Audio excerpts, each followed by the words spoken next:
célébrons pas la victoire d'un camp contre un autre. Nous honorons un Congo réconcilié. La République démocratique du Congo que nous formons ne sera pas un Congo de la division, de la haine ou du tribalisme. Nous voulons construire un Congo fort dans sa diversité culturelle et son attachement à la mère patrie.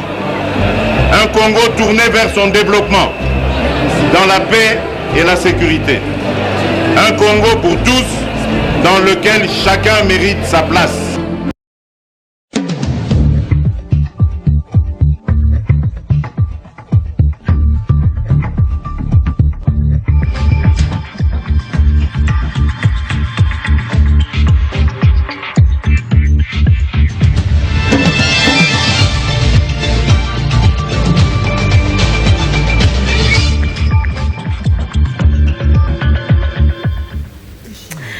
Lundi 29 juillet, dernière semaine du mois de juillet, Madame, Messieurs, bienvenue à cette édition du journal. Ouvrons cette session d'information avec cette brève qui vous annonce une communication importante. Dans quelques instants, les négociations de la coalition FCC Cash en prélude d'une publication possible du gouvernement Ilunga dans les heures qui suivent. Restez branchés sur la télévision nationale. Après 4 ans en RDC, l'ambassadeur chinois en poste à Kinshasa a fait ses adieux ce lundi au président de la République Félix Tshisekedi. Wang Tongking s'est dit quitter la République démocratique du Congo avec une note de satisfaction. Commentaire avec Saint-Smolé Lamégé. Après 4 ans et 8 mois de service consulaire à Kinshasa, l'ambassadeur chinois quitte enfin la RDC sur une note de satisfaction. Reçu ce lundi 29 juillet par le président de la République, Félix Tshisekedi Tshilombo, l'ambassadeur extraordinaire et plénipotentiaire de la République populaire de Chine en RDC s'est félicité de la réalisation de plusieurs projets de coopération pendant son mandat. La mise en service du bâtiment administratif du gouvernement, l'achèvement de travaux de l'hôpital de référence de Lubumbashi ou encore l'accès à la télé satellite pour 500 villages congolais, autant de projets réalisés qui prédisposent cette coopération à un lendemain meilleur. Wang Tongking et Félix Tshisekedi ont aussi évoqué au cours de leur entretien l'avenir de quelques projets en voie de réalisation. Parmi ces projets figure la construction du centre culturel et artistique de l'Afrique centrale à Kinshasa, de l'Institut de formation professionnelle à Kolwezi, qui seront réalisés dans le cadre des dons sans contrepartie. Aussi, on peut noter la mise sur pied d'une station de transformation d'électricité à Kinsuka et l'informatisation du ministère des Finances comme des projets gagnants-gagnants. La Chine, l'un des plus grands partenaires au développement de la RDC, souhaite consolider cette coopération caractérisée par de qualités mutuelles, des avantages réciproques et le bénéfice au peuple, a déclaré l'ambassadeur Wang Tongking, qui a remercié par ailleurs l'ensemble du peuple congolais pour son accompagnement. Après une visite de travail de 24 heures à Abuja, au Nigeria, où il a participé au forum sur l'entrepreneuriat organisé par la fondation Elumelu, le chef de l'État, Félix Tshisekedi, a regagné la capitale le samedi 27 juillet à 20h, heure de Kinshasa. Au terme d'une visite de travail de 24 heures à Abuja au Nigeria, les chefs de l'État a regagné Kinshasa, le siège des institutions, à 20h30 locales ce samedi. À l'aéroport international de Njili, le président Félix-Antoine Tshisekedi Tshilombo a été accueilli par ses proches collaborateurs civils et militaires. Sur place, il a reçu le premier rapport de sécurité dans la ville et à travers le territoire national. Au cours de son bref séjour nigérian, le chef de l'État congolais a présenté les opportunités d'affaires qu'offre la République démocratique du Congo devant un panel d'entrepreneurs mobilisés par le président de la Banque africaine de développement. Félix-Antoine Tshisekedi Tshilombo a assuré ses interlocuteurs de sa ferme volonté d'assainir le climat d'affaires dans son pays. Tout compte fait, les forums sur l'entrepreneuriat d'Abuja, organisés par la Fondation Tony Elumelu, aura été une tribune offerte au chef de l'État de vendre une image positive de la République démocratique du Congo. Alors qu'il était en mission de travail à Abuja, au Nigeria, le président de la République, Félix Tshisekedi, a réitéré sa volonté de combattre à tout le niveau la corruption en RDC, car selon lui, ces fléaux empêchent le développement de son pays. Suivez donc cet extrait choisi par Prince Mouélé Laméji. La lutte contre la corruption, j'entends, un de mes objectifs, parce que c'est une gangrène qui empêche la mobilisation des recettes et donc cette création de richesses que l'on pourrait ensuite redistribuer de manière équitable pour booster l'économie et la croissance. La corruption doit être combattue dans toutes ses formes, parce qu'on parle de la petite et de la grande corruption, la grande étant au niveau évidemment des institutions, la petite au niveau des individus, et tout cela contribue justement au manque à gagner de l'État. Lorsqu'on rajoute cela à ce que vous avez évoqué, c'est-à-dire les guerres et autres conflits en tout genre, cela évidemment mine l'Afrique. C'est pourquoi ma priorité, lorsque je suis arrivé, c'était d'abord de me battre pour que la paix et la sécurité soient une réalité dans mon pays, parce que malheureusement nous sommes en proie à des conflits dus par l'existence de groupes armés, locaux comme étrangers, qui, à partir de certains territoires de notre pays, sèment l'horreur, la terreur et la désolation. Donc, nous allons combattre cela, nous sommes en train de le combattre, en plus du fait que nous allons renforcer le rôle de l'administration en l'étendant sur l'ensemble du territoire, et donc cela va permettre à l'État d'établir son autorité et à partir de ce moment-là de pouvoir lutter contre toutes ces antivaleurs qui sont la corruption, l'impunité et bien d'autres choses qui minent notre économie.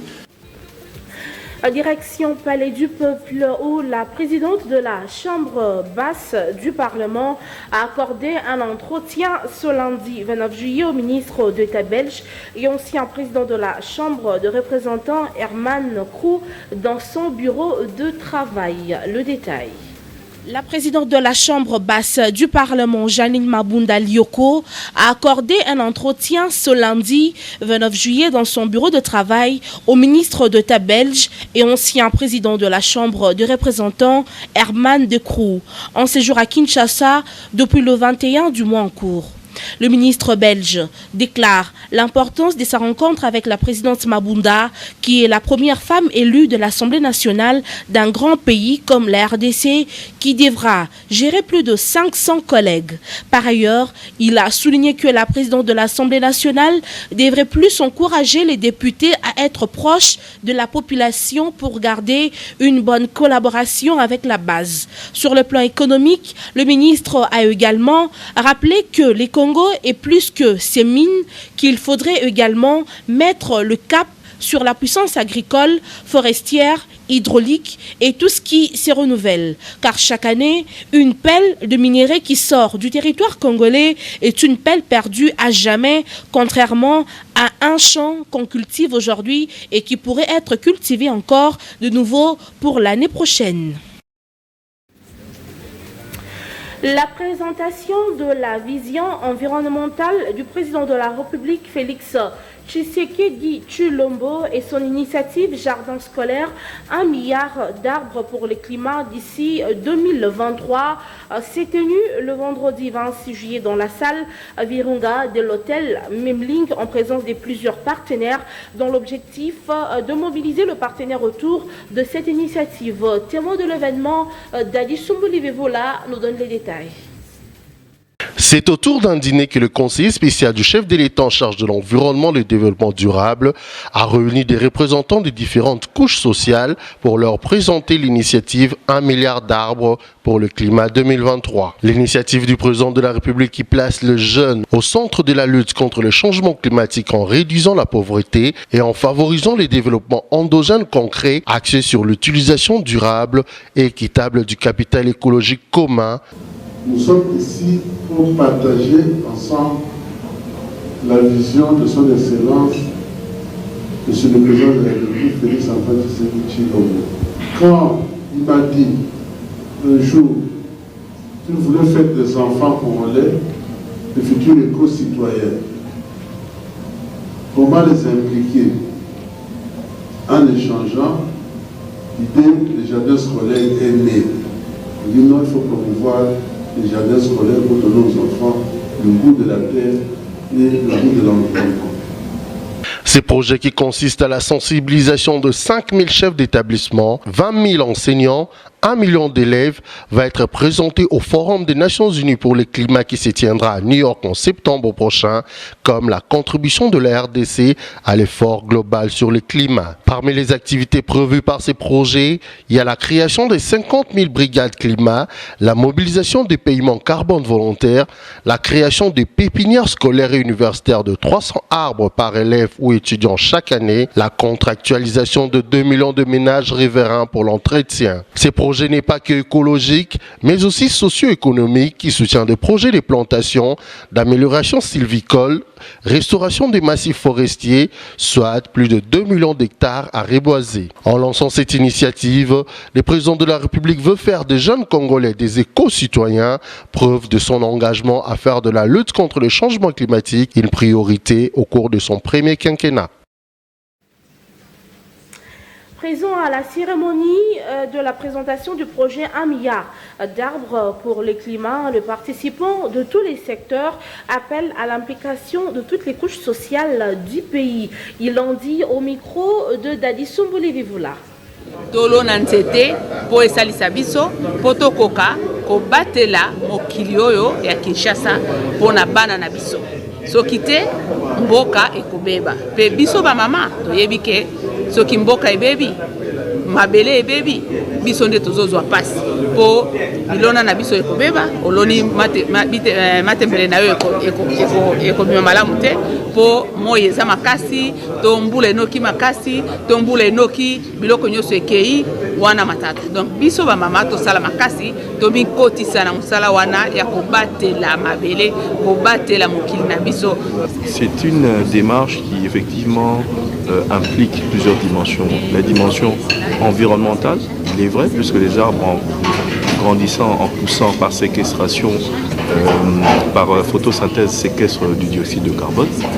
Mais il s'agit également d'une démarche qui vise à réduire de la pauvreté et essayer de susciter une certaine croissance économique qui soit inclusive. Donc cela implique la participation de toutes les parties prenantes nationales.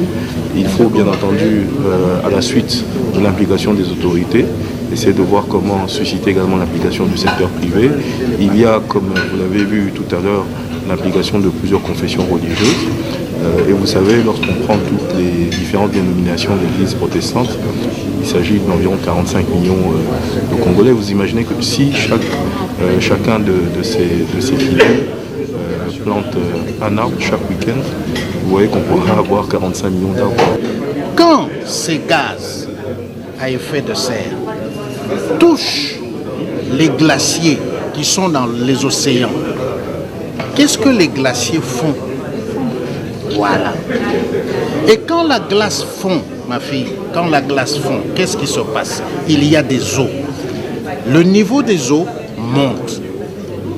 Quand les eaux montent, Là où nous devons avoir 15 degrés de température, nous avons 20 degrés, 25 degrés, 30 degrés. Si nous continuons comme ça, demain il n'y aura plus de terre. Demain, les eaux vont tellement monter que vous allez avoir dans le monde des espaces qui vont être engloutis par les eaux. Vous allez avoir la sécheresse. Et donc, nous avons l'obligation d'empêcher cela, de prévenir cela.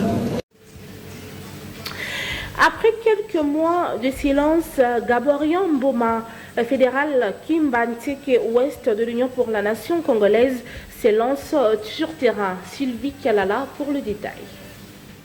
C'est dimanche 28 juillet, sous l'œil vigilant du fédéral Gabriel Mboma de l'Union pour la Nation congolaise, parti cher à l'honorable Vital Kamerhe, accompagné du président de la jeunesse Jaurès Malamba, la fédération Kimbanteke Ouest a accueilli l'association de jeunes dénommée Dollar, venus adhérer à la section UNC du quartier Kakouji. Et cette dernière s'est soldée par un match de football. Après le quartier Kakouji, le fédéral Gabriel Mboma a assisté à la célébration du 40e anniversaire de la chorale Résurrection de l'église Saint-Marc au quartier 17 mai, qu'il avait soutenu. Après le quartier Kakouji, le fédéral Gabriel Mboma a assisté à la célébration du 40e anniversaire de la chorale Résurrection de l'église Saint-Marc du quartier 17 mai, qu'il avait soutenu pendant les élections législatives. Et je suis très content et puis je suis aussi dans la joie parce que ce groupe m'a soutenu pendant les moments électoraux. Là, je ne peux jamais l'oublier. C'est pourquoi aujourd'hui, je suis venu pour que nous puissions nous réjouir ensemble avec les groupes, notre souhait le plus cher est que ces groupes puissent atteindre 100 ans. Je ne sais pas si je serai toujours en vie, mais nous serons là, nous allons nous réjouir ensemble. La présence du fédéral à cette célébration n'a pas laissé indifférent quelques choristes de cette chorale. Ouais, la joie est vraiment immense et je tiens au nom de la chorale de remercier M. Gabriel Mboma. C'est qu'on peut le dire, les biens ne se perdent jamais. Il faut avoir cette bonne volonté de soutenir l'œuvre de Dieu pour qu'elle aille toujours de l'avant. Après le quartier Kakouji et 17 mai, Gabriel Mboma prévoit encore quelques tournées. Tous s'inscrivant dans le cadre de la redynamisation de sa fédération afin de bien préparer les élections de 2023.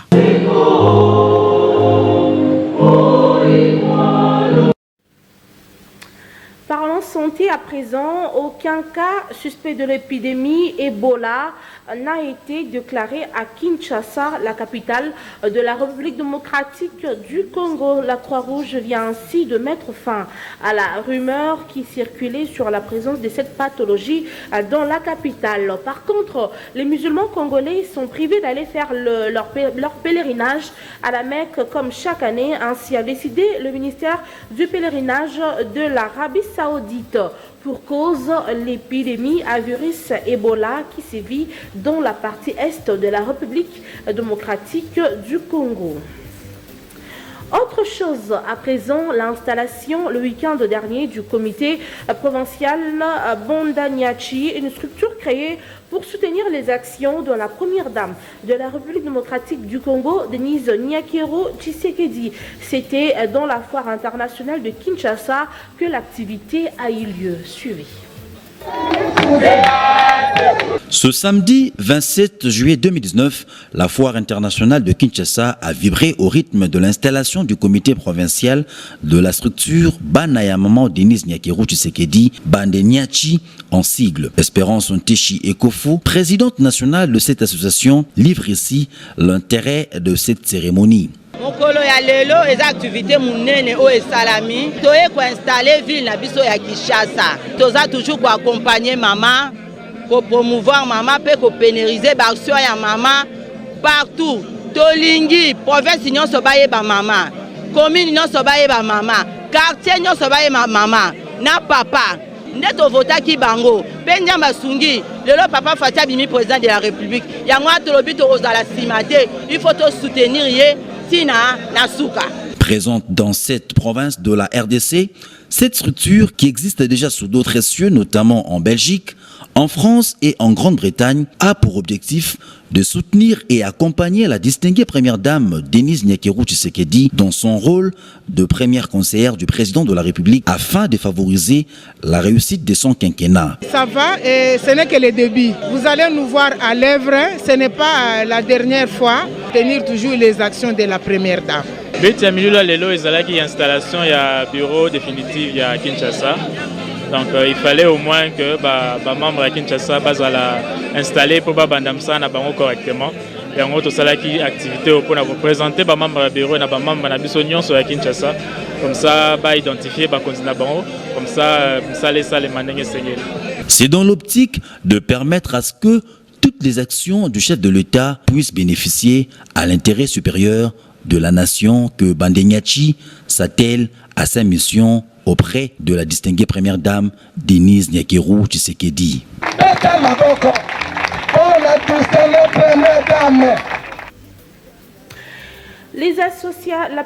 L'association des anciens du petit séminaire de Bokoro a fait sa sortie officielle ce dimanche 28 juillet à Kinshasa. C'était dans la salle des conférences Reine de la Paix que l'activité a eu lieu. Retenez que cette association est créée en vue de soutenir et contribuer au développement de la province du Mai-Ndombe. Romy Mbouyi pour le reportage. Appuyer le petit séminaire de Bokoro et contribuer au développement de la province du Mai-Ndombe, tels sont là les objectifs de l'association des anciens du petit séminaire de Bokoro. Une structure créée en vue de soutenir la province du Mai-Ndombe qui a un problème d'habitat et un manque criant des structures de microfinance et aussi aider cette province à relancer son agriculture. Justin Kimakima, coordonnateur de cette association, a souligné que c'est à partir d'un constat amer du niveau de délabrement de leur école et le manque de développement de leur province qu'est née cette association. Les objectifs de la DSAPSB sont clairs et ils sont répartis dans deux orientations fondamentales. C'est l'appui au petit séminaire de Bokoro. Le petit séminaire de Bokoro, c'est notre mère. Nous pouvons éluder certains passages dans notre vie. Nous pouvons manquer de dire aux gens dans quelle université nous avons étudié. Mais tout petit séminaire de Bokoro est fier de dire qu'il a étudié dans ces séminaires-là. Avant les petits séminaires, nous avons bénéficié de l'encadrement et de la formation des autres qui ne sont pas prêtes, mais qui nous attendent, qui attendent de nous le résultat de la formation. Nous nous engageons aussi à donner notre contribution, déjà par la réflexion à travers nos commissions thématiques et par des actions, notre contribution pour le développement et la transformation du Mai-Ndombe. Ainsi, un appel a été lancé à tous les fils et filles du Mai-Ndombe de rejoindre cette association de Bokoro pour développer la province et ainsi améliorer les conditions de vie de la population de ce coin du pays. Place à la revue de presse.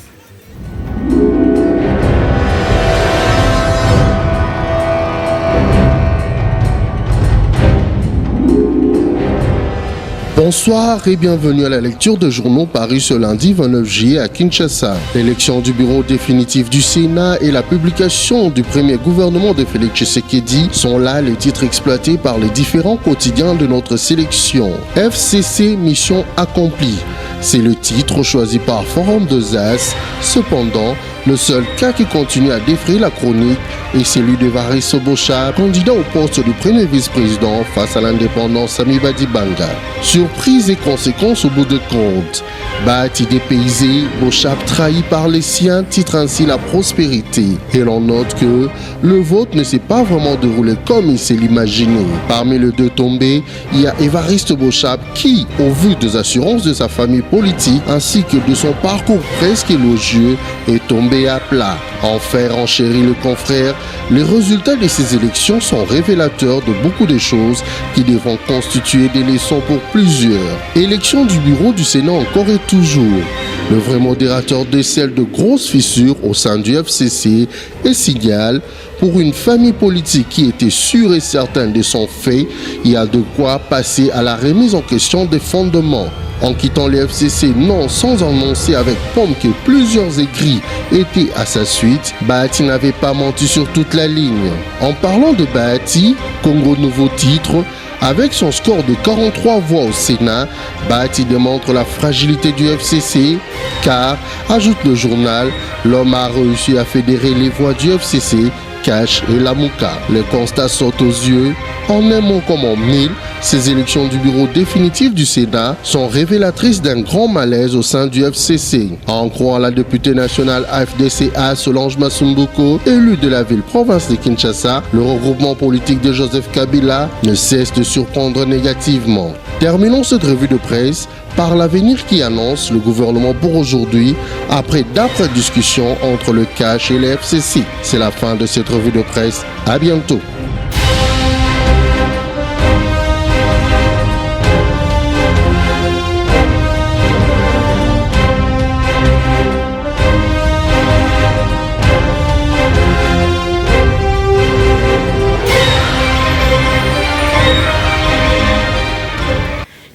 Sélection de Dadi Soumboli Vivula.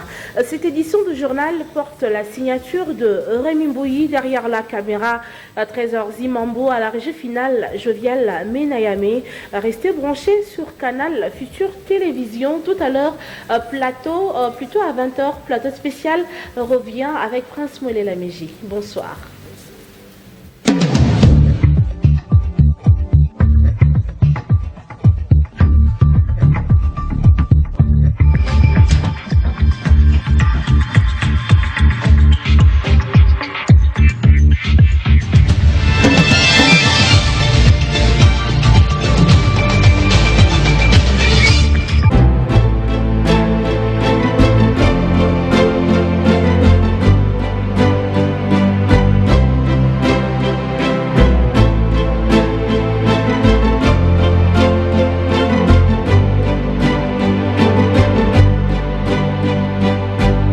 Nous ne célébrons pas la victoire d'un camp contre un autre.